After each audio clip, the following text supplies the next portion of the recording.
नमस्कार मित्रों, Indian constitution के इस स्पेशल सीरीज़ में आपका स्वागत है, जिसमें हम बात कर रहे हैं historical background of Indian constitution की। तो इससे पहले हम पढ़ चुके हैं कि किस तरीके से ब्रिटिश ईस्ट इंडिया कंपनी की स्थापना सन 1600 में ब्रिटेन में होती है और 1608 में वह भारत में ट्रेड करने के लिए आती है और उसे परमिशन मिल जाता है और उसने अपनी पहली कोठी या फिर पहली फैक्ट्री सूरत में स्थापित करी और 1765 में उसे दीवानी अधिकार मिल जाता है।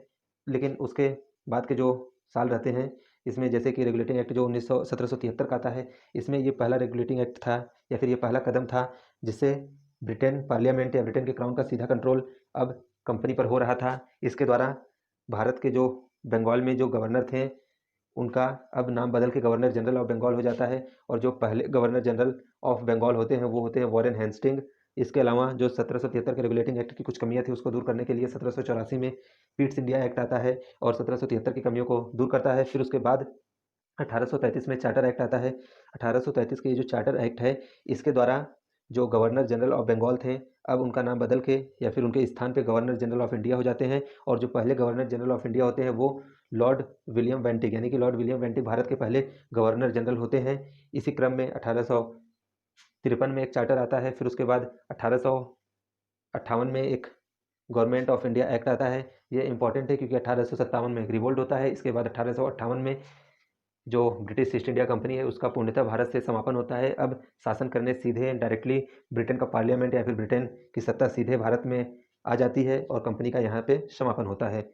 और जो गवर्नर जनरल ऑफ इंडिया हैं उनके स्थान पे अब जो नया पद आता है उसको वायसराय बोला जाता है, यानी कि अब भारत में गवर्नर जनरल ऑफ इंडिया के स्थान पे वायसराय आते हैं और जो पहले वायसराय बनते हैं वो लॉर्ड कैनिंग, यानी कि लॉर्ड कैनिंग भारत के पहले वायसराय होते हैं। इसके बाद फिर 1861 में इंडियन काउंसिल एक्ट आता है। फिर उसके बाद 1892 में इंडियन काउंसिल एक्ट आता है। फिर 1909 में इंडियन काउंसिल एक्ट आता है जिसे हम मॉर्ले मिंटो रिफॉर्म कहते हैं। इसके बाद जो आता है वो उसको कहते हैं गवर्नमेंट ऑफ इंडिया एक्ट 1919। हम आज इसके बारे में थोड़ा सा डिस्कस करेंगे कि इसकी क्या इंपॉर्टेंस है हमारे संविधान निर्माण में और यह किस तरीके से ज़रूरी है या फिर इसमें क्या महत्वपूर्ण प्रावधान हुए थे जो हमारे आने वाले संविधान जो निर्माण होने वाला है उसमें क्या क्या। तो 1919 में जो ये गवर्नमेंट ऑफ इंडिया एक्ट आया, इसका एक और नाम है, तो इसे मॉन्टेग चेम्सफोर्ड रिफॉर्म सुधार के नाम से भी जाना जाता है। एक्चुअली जो मॉन्टेग थे वो भारत के राज्य सचिव थे और जो चेम्सफोर्ड थे वो भारत में उस वक्त वायसराय थे। तो इन्हीं दोनों के नाम पे मॉन्टेग चेम्सफोर्ड या फिर मॉन्टेग्यू चेम्सफोर्ड सुधार के नाम से इसे जाना जाता है और इसे इम्प्लीमेंट जो है वह 1921 में किया गया। तो ये किस तरीके से लागू हुआ, इसका बैकग्राउंड क्या है, वो इससे भी ज़्यादा इंपॉर्टेंट है क्योंकि उस वक्त क्या चल रहा होता है। अगर हम ये जान लेंगे तो एक्ट में क्या होने वाला है या फिर उसमें क्या चीज़ें होने वाली हैं जानना हमारे लिए उतना कठिन नहीं रह जाएगा।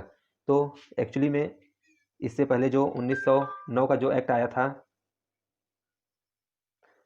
तो उससे भारतीय लोग जो थे वो ज़्यादा खुश नहीं थे। तो इसीलिए 1919 का जो एक्ट आता है इसमें कुछ उनका ख्याल रखा जाता है और इसके पीछे थोड़ा सा बैकग्राउंड जो है वो वर्ल्ड वॉर का भी है, क्योंकि आप पढ़े ही होंगे हिस्ट्री में वर्ल्ड वॉर वन जो कि 28 जुलाई 1914 में शुरू होता है और यह 11 नवंबर 1918 तक चलता है, यानी कि इसी बीच में वर्ल्ड वॉर भी चल रहा होता है। तो ब्रिटेन को ऑब्वियस सी बात है, जब वर्ल्ड वॉर में ब्रिटेन की एंट्री है, यानी कि ब्रिटेन जब वर्ल्ड वॉर वन में है तो उसको सैनिक की ज़रूरत है और भारत के सैनिक की मदद के लिए यह एक्ट आता है और भारत से बात की जाती है कि आप वर्ल्ड वॉर वन यानी कि प्रथम विश्व युद्ध में हमारी सहायता करिए, इसके बाद हम आपको आज़ाद कर देंगे या फिर आपको जो आप स्वाधीनता चाहते हैं हम उस पर बात करेंगे और मोस्ट प्रोबेबिलिटी हम आपको आपकी जो मांग है उसकी पूरी करेंगे। एक तो ये बात रहता है। इसके अलावा अगर देखें तो जो 1906 में जो मुस्लिम लीग का गठन होता है आगा खां के नेतृत्व में, अब धीरे धीरे उनको पता चलने लगता है मुस्लिम लीग को कि ये हमारे साथ एक छल हुआ है, ये हमारे साथ सिर्फ एक धोखा हुआ है ब्रिटिशर्स द्वारा। क्योंकि 1905 में जो बंगाल का विभाजन हुआ होता है वह 1911 आते आते उसे रद्द कर दिया जाता है, यानी कि बंगाल विभाजन का अंत हो जाता है। और उसके भी अलावा एक महत्वपूर्ण घटना थी जो यूरोप में चल रही होती है।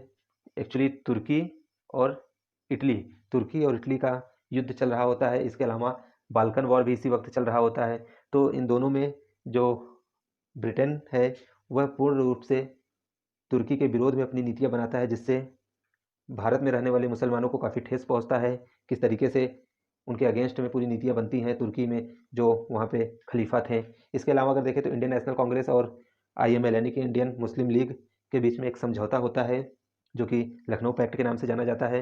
इसके अलावा जो गरम दल और नरम दल के बीच में जो अंतर आई हुई होती है जिससे वो दोनों अलग हो जाते हैं, वो भी एक साथ हो जाते हैं, तो कांग्रेस भी काफ़ी मजबूत स्थिति में आ जाती है। तो इन सब को देखते हुए ब्रिटेन को थोड़ा सा झुकना पड़ जाता है और इसमें ऐसे कुछ प्रावधान करते हैं जो कुछ अच्छे होते हैं और कुछ खराब भी होते हैं। इसका भी भारतीयों ने काफ़ी विरोध किया था, इसको रिप्लेस करके फिर उसके बाद 1935 में भी आता है भारत शासन 1935 में भी आता है गवर्नमेंट ऑफ इंडिया एक्ट 1935। तो हम उसको थोड़ा बाद में पढ़ेंगे, लेकिन अभी हम थोड़ा 1919 के बारे में डिस्कस कर लें।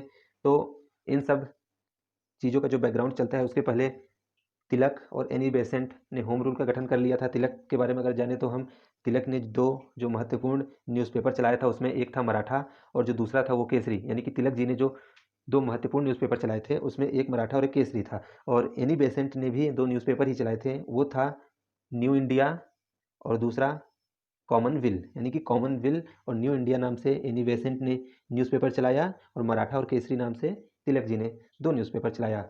और इसके अलावा होम रूल का गठन अप्रैल 1916 में तिलक जी ने कर लिया था। तो ये एक प्रेशर क्रिएट कर रहा था ब्रिटिशर्स के ऊपर।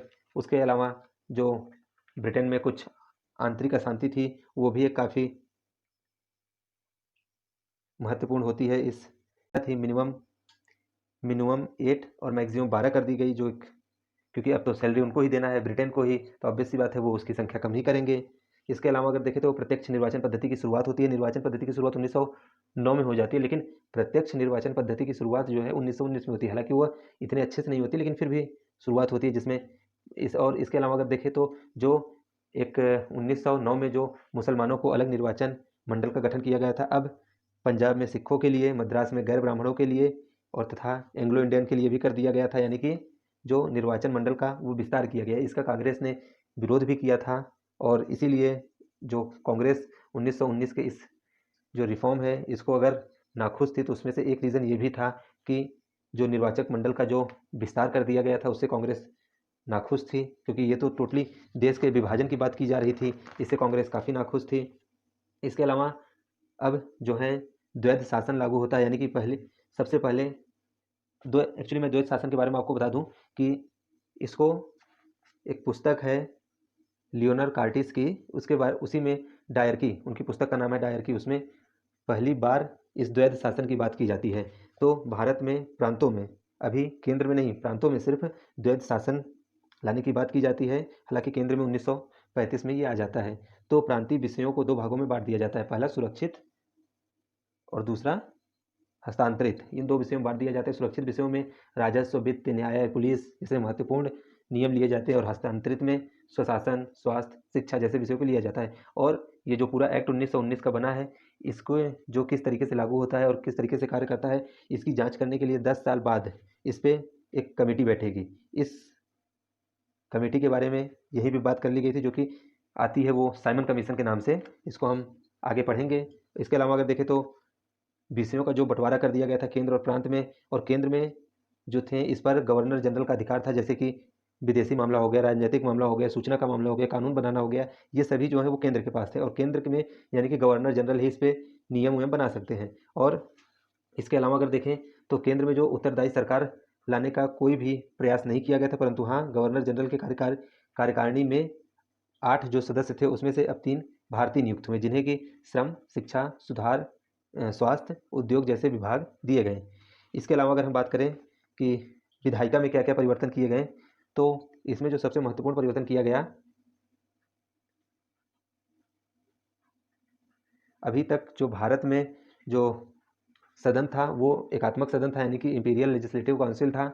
अब उसके स्थान पर द्विसदनी व्यवस्था की जाती है। और ये जो द्विसदनी व्यवस्था की जाती है तो इसमें एक जो उच्च सदन होता है जिसे सदन, और दूसरा होता है लोअर हाउस। तो अपर हाउस का जो नाम होता है वो काउंसिल ऑफ इंडिया, यानी कि माफ कीजिएगा काउंसिल ऑफ स्टेट, यानी कि राज्य परिषद, और दूसरा होता है सेंट्रल लेजिस्लेटिव असेंबली, जिसे केंद्रीय विधान सभा कहा जाता है। तो ये जो ऊपरी सदन होता है इसमें टोटल जो है 60 मेंबर होते हैं। और ये जो 60 मेंबर होते हैं इसमें से 26 मेंबर जो हैं वो मनोनीत होंगे किसके द्वारा, गवर्नर जनरल के द्वारा, और 34 जो मेंबर होंगे वो निर्वाचित होंगे। यानी कि 60 को 2 हिस्सों में बांट दिया गया। और जो ये 26 लोग हैं इसमें भी अब देखिए 19 लोग पदाधिकारी होंगे और 7 लोग जो हैं अशासकीय लोग होंगे। और जो 34 लोग हैं इन 34 में से 20 लोग जो हैं वो साधारण निर्वाचित क्षेत्र द्वारा चुन लिए जाएंगे। इसके अलावा 10 जो हैं उन 10 लोगों में मुसलमान, यूरोपी और सिख को लिया जाएगा। और इसका जो टेन्योर रहेगा वो 5 साल का रहेगा। और इसमें फीमेल को अलाउ नहीं किया गया है अभी तक, मतलब फीमेल इसमें अलाउ नहीं होंगी। और गवर्नर जनरल सदन को बुला सकता है, स्थगित कर सकता है और भंग भी कर सकता है। यानी कि ये पावर किसके पास है, गवर्नर जनरल के पास में है। इसके अलावा अगर देखें कि इसमें वोट किस किस को देने का अधिकार मिलता है तो बहुत कम लोगों को वोट देने का अधिकार मिलता है। लगभग 17,364 लोग इसमें मताधिकार का अपने प्रयोग करते हैं। तो जो इसमें क्राइटेरिया रहती है वो रहता है कि जिसका आय ईयरली 10,000 हो या फिर मिनिमम 750 रुपये भूमि कर देने वाले लोग ही यहाँ पे मताधिकार का उपयोग कर लेते हैं। आज के परिप्रेक्ष्य में आप देखेंगे कि आपको लगेगा कि 10,000 रुपये ईयरली, आज तो लोग मंथली उससे ज़्यादा कमाते हैं, लेकिन उस वक्त 10,000 की काफ़ी वैल्यू थी। और अगर निम्न सदन की बात करें, निम्न सदन बोले तो केंद्रीय विधानसभा, तो उसमें जो टोटल नंबर थे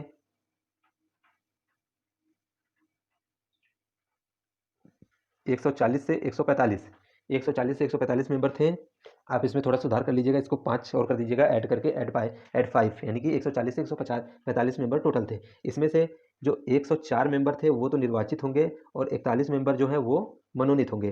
तो निर्वाचित में भी जो 104 निर्वाचित होंगे उसमें से 52 साधारण आएंगे और 32 जो है उसमें से 30 जो है मुसलमान और 2 सिख रहेंगे और 20 जो है वो विशेष लोग रहेंगे। विशेष लोगों में 7 भूमिपति, 9 यूरोपी और 4 भारतीय व्यापारी रहेंगे। और जो 41 मनोनीत हैं इसमें से 26 जो हैं वो शासकीय रहेंगे और 15 जो हैं अशासकीय रहेंगे।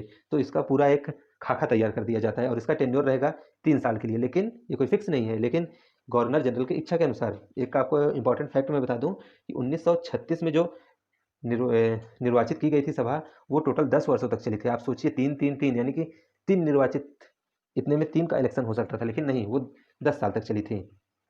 इसके अलावा अगर हम बात करें कि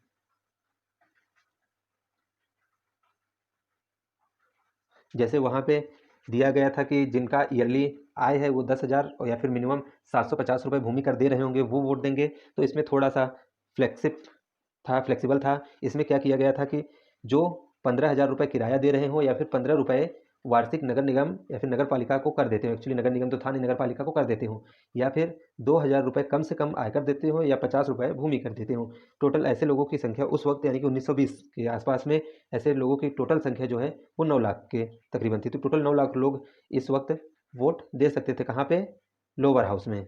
और अगर इसकी सबसे कुछ कमियों के बारे में बात करें तो इसकी कमियां हैं कि केंद्र में आंशिक रूप से भी यह उत्तरदायी सरकार की स्थापना नहीं कर पाती है, पृथक मताधिकार में समृद्धि करती है जिससे कांग्रेस काफ़ी विरोध करता है, और प्रांतों में जो द्वैत शासन लाती है वो इतना टफ रहता है कि वो एक्चुअली ग्राउंड लेवल पे वो उसका एग्जीक्यूशन नहीं हो पाता है। तो इसमें जो महत्वपूर्ण कमियां थी वो ये 3 महत्वपूर्ण कमियां आप लिख सकते हैं कहीं पर।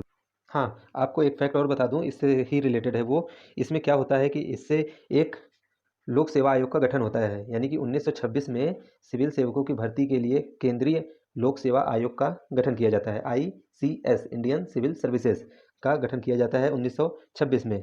तथा पहली बार केंद्रीय बजट को राज्य बजट से अलग कर लिया जाता है और राज्य विधानसभाओं को अपना बजट स्वयं बनाने एवं स्वीकृत करने का अधिकार दे दिया जाता है। इसके अंतर्गत एक वैधानिक आयोग का गठन किया जाता है जिसका कार्य 10 वर्षों बाद जांच करने के बाद अपनी रिपोर्ट प्रस्तुत करना था। वही साइमन कमीशन की बात हमने कर ली है। तो जो ये बजट का कार्य होता है ये आज भी आप देख सकते हैं कि किस तरीके से हमारे केंद्र की जो सरकार है वो अपना बजट बनाती है और राज्य की सरकार अपना बजट बनाती है। तो इस तरीके से ये कुछ प्रावधान थे जो 1919 के एक्ट से 1919 के एक्ट में महत्वपूर्ण प्रावधान थे जिसके बारे में आज हम बात किए।